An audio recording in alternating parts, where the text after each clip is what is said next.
and his knights in shining armor become the ultimate symbol of chivalry and honor, bringing enlightenment to the Dark Ages. Archaeologists and historians now believe that his myth holds clues to Arthur's true identity. Piecing together 1,500-year-old evidence, can Britain's most elusive hero finally be revealed? As we open the mystery files on King Arthur.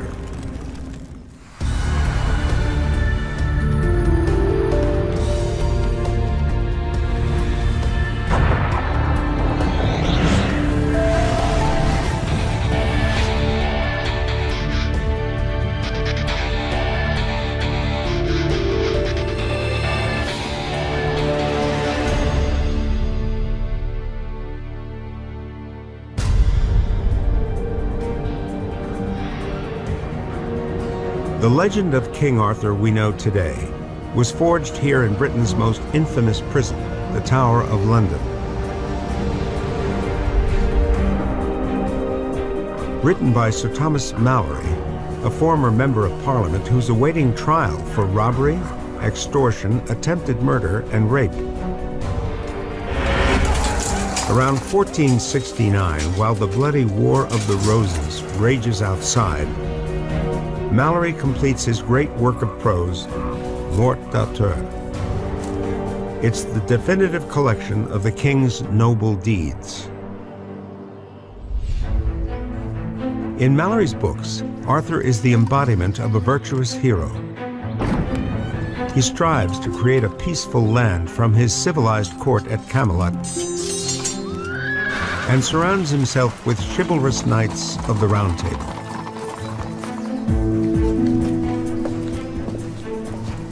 His most celebrated knight, Lancelot, epitomizes Arthur's ideals of chivalry, the code of conduct that leads towards truth and honor. But this blissful scene does not last. Arthur is betrayed. Lancelot has an affair with Arthur's unfaithful Queen Guinevere. Disloyalty all the more devastating because of their perceived purity.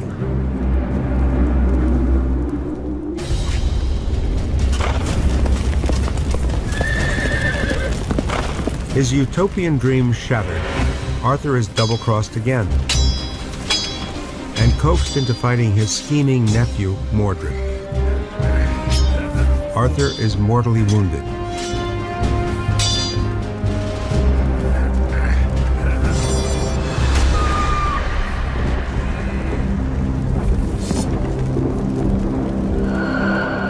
Taken to the magical Isle of Avalon, Arthur now rests in eternal sleep, waiting to rise again when the nation needs a savior.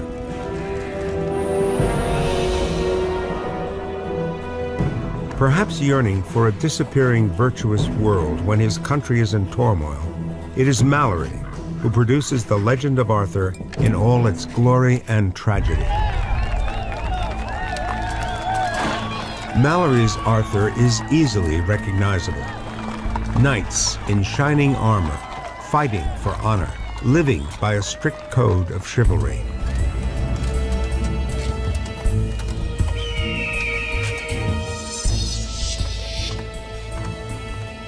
Key to Malory's vision is the sporting contest when two knights face each other in combat, the joust.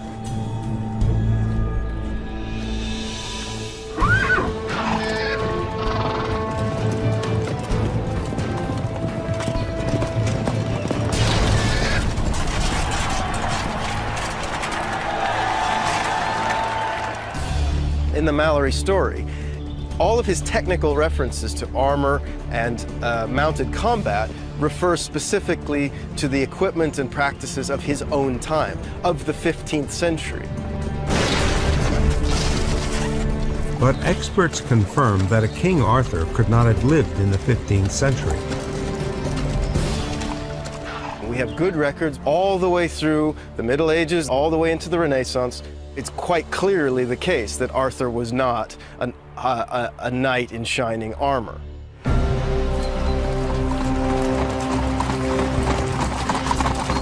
Malory's iconic image of the ironclad knight is an embellishment which makes Arthur relevant to the 15th century. And like Malory, earlier writers add other elements to the myth that reflect the times in which they lived. Lancelot and the Knights of the Round Table are created in the 12th century by French Romantic authors reacting to the upheaval of the Crusades. Arthur's knights take up the Christian cause and go in search of the Cup of Christ, the Holy Grail. Each reversion of Arthur's mythical story embraces the prevailing principles of justice and decency. The French also incorporate the Gallic ideals of chivalry, derived from the French word chevalier, meaning horsemanship.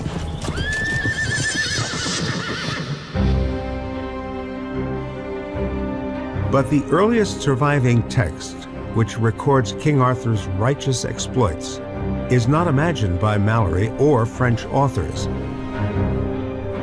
It is actually a factual account, written about another turbulent period in Britain.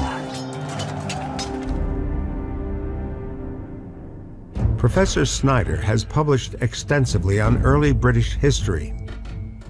Arthur first appears in writing in a work called The History of the Britons, written in the 9th century AD and ascribed to a monk named Nennius. When we get to Arthur, Nennius writes, "Then he fought against the Saxons in those days, together with the kings of the Britons, but he was their leader in battles." And then Nennius goes on to describe Arthur defeating the Saxons in 12 great battles, culminating in the Battle of Badon Hill. Nennius is recalling the 5th century Anglo-Saxon invasion, and Badon Hill is the site of a well-documented conflict. The wars mark the start of the Dark Ages, when the Romans withdraw, and ancient Britain is left defenseless against hordes of barbaric tribes coming across the sea from what is modern-day Europe. And archaeological evidence found that sites previously only connected to Arthur by folklore appear to confirm this date. In the legends, Tintagel in Cornwall is an important Arthurian landmark.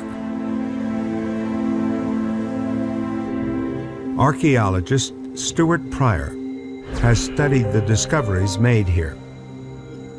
The real evidence is actually fairly concealed now. It's buried. There's a whole collection, a huge assemblage of pottery. And we know this stuff essentially has come from North Africa. It's called red slipware, and it's been imported here in massive quantities.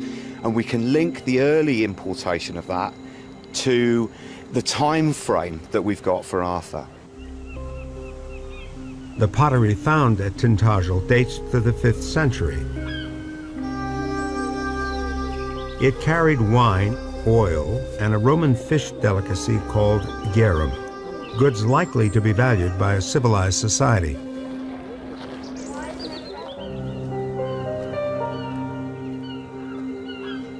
Significantly, archaeologists have found the same pottery at one other fort in Britain. And it also has links to Arthur.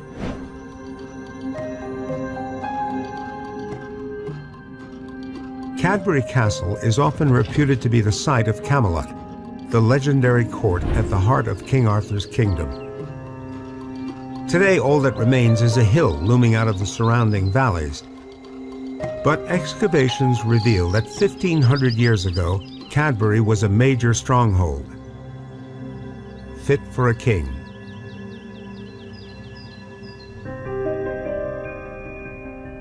The outer wall was 15 feet thick and ran for half a mile. Inside was a wooden hall, and at its southwest corner was a gatehouse with a cobbled street running through it. The fort had the largest protected area known in 5th century England. The fragments dug up inside Cadbury's assembly hall mirror the Roman pottery found at Tintagel. It links the two sites and suggests that the region was populated by organized, stable communities, when a King Arthur may have lived. You've got places that are mentioned in the myth actually having real good archaeological evidence attached to them, and I guess it's no leap of imagination to link the two together. And the archaeological finds fit with Nennius' time frame for King Arthur, the 5th century. Much of the country is under attack as the Anglo-Saxons sweep inland, destroying everything that stands in their way. It's from the Roman-British population who stayed to defend the country that some historians have identified a man who helps unite the people in their hour of need. He is a possible candidate for the real King Arthur, Ambrosius Aurelianus. Historian and writer Geoffrey Ashe is an expert on the Arthurian legend. There is a man named Ambrosius who appears during the 5th century as a resistance leader, and Arthur itself is a Roman name. It's a Welsh form of Artorius. So he is one possibility. Ambrosius' feats in battle are recorded by a monk called Gilda in one of only a handful of documents to survive from the period.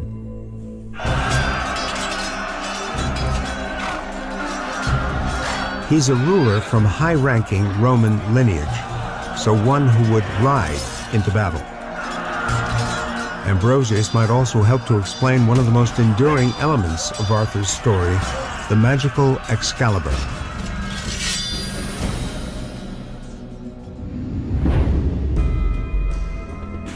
Hector Cole is a blacksmith specializing in ancient weaponry. The Romans evolved the Celtic longsword, and they found that that was ideal for horseback and was far more effective than the very short blade which they had with the foot soldiers. As a mounted officer, Ambrosius would have carried one of these Celtic long swords.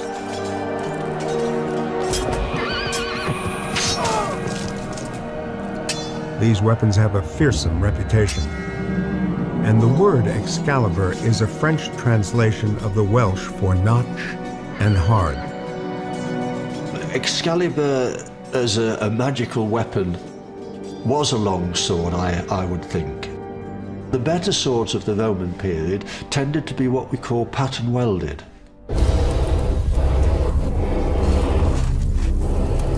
Pattern welding forges a simple blade into a magnificent and distinctive weapon.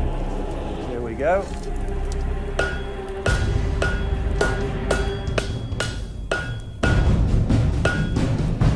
Iron rods are first twisted together and then repeatedly hammered and heated to create a blade of superior strength.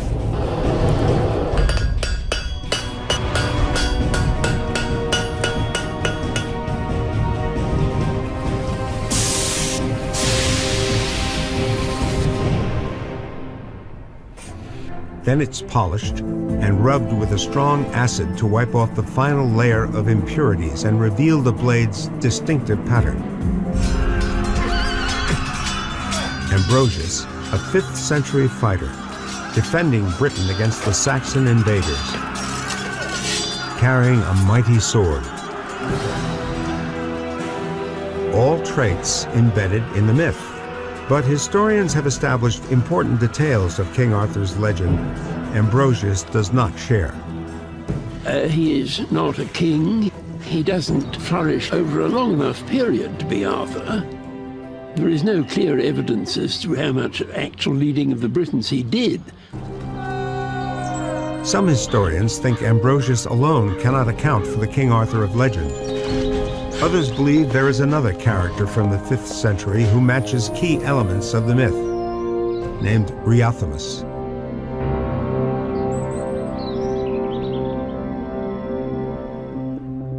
Historian Geoffrey Ashe has investigated the Latin name Riothamus. When translated into ancient English, it becomes Rigotamus. Rig is the word for king, and Thomas is the superlative highest. Rigatomus means the highest king. That's not uncommon, you know, historically. The man we all think of as Genghis Khan, for instance, his name wasn't Genghis Khan, actually. It was Temujin. But Genghis Khan meant the supreme leader. Further evidence that Riothamus is an influential sovereign comes from the author Jordanes, whose accounts were written only 100 years after he ruled. He records how Rome petitions Riothamus for help with a battle in France. Riothamus sails to their aid with 12,000 men. He probably lands in modern-day Brittany and then heads for Burgundy.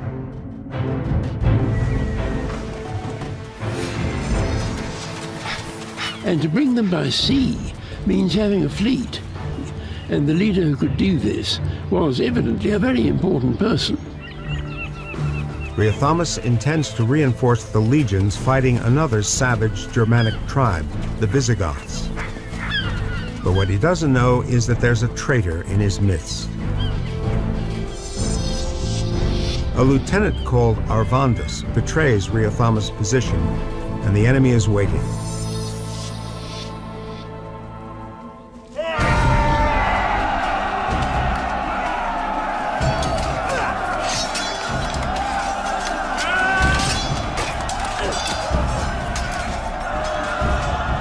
The warlord Euric, king of the Visigoths, has already captured large parts of Rome's Western Empire. Taken by surprise, Riothamus is overpowered.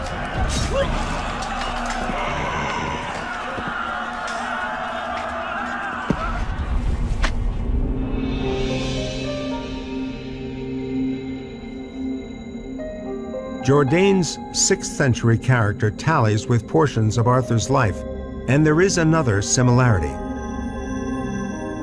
One parallel between the story of Arthur and that of Riothamus is that both men were betrayed by lieutenants. Mordred, of course, betrayed Arthur, and a man named Arvandus betrayed Riothamus. 700 years later, in a French chronicle, the two deserters appear to undergo a transformation. There is a very interesting mix-up about the betrayal of Arthur. In one of the earlier accounts of it, the man who betrays him is called Morvandus. The name Morvandus is a combination of Arvandus, the man who actually betrays Riothamus, and Mordred, the man who in folklore double-crosses Arthur. Someone who knew the story from both points of view and ran the names together. There is one final connection between the mythical King Arthur and Riothamus, the place he is taken when wounded by the treacherous Mordred, the magical Isle of Avalon. The legend says Arthur sleeps here, ready to rise again and restore goodness back to the land. But even this fable could be partly rooted in fact, because there is an ancient village of Avalon, not far from Riothamus' final battle.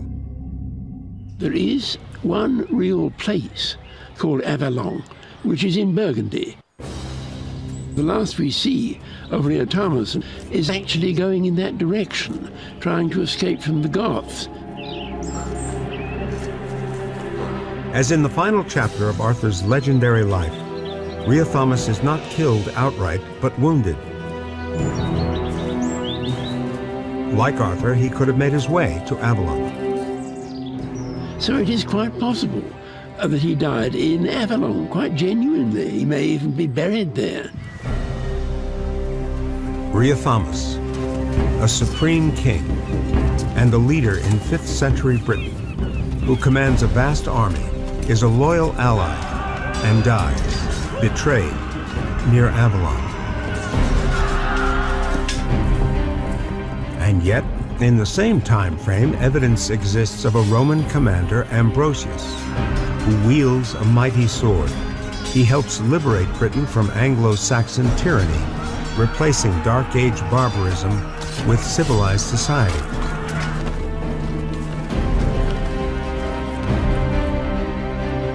Some historians believe that the answer to which of these two men is the real King Arthur can be found in the first full version of his noble deeds ever written.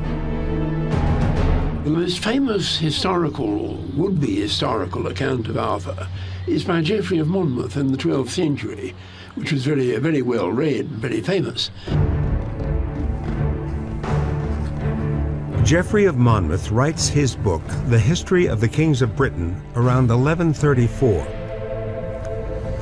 Geoffrey describes a 5th century Arthur, king of the Britons, defeating the Saxons with a magical sword and bringing peace to Britain, like Ambrosius. But he also fights battles in France and dies near a place called Avalon, like Riothamus. It's the starting point for the Arthurian myth. There are many elements in the careers of both Ambrosius, Aurelianus, and Riothamus that could have contributed to the legend of Arthur. Writers like Geoffrey of Monmouth could have taken these elements and helped construct a career for Arthur. In Geoffrey Monmouth's anthology, Riothamus and Ambrosius appear to have merged to become the fictional King Arthur.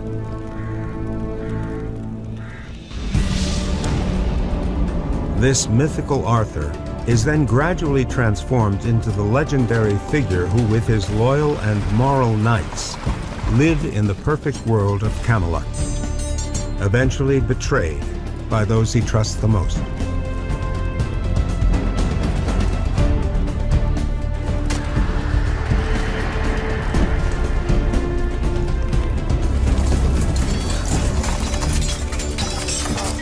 In times of unrest and conflict, Arthur reappears, adorned with the characteristics most prized by the writers of the day. The Arthurian myth will continue to be reinvented, a hero for our changing world, but his historical roots may be finally coming into focus.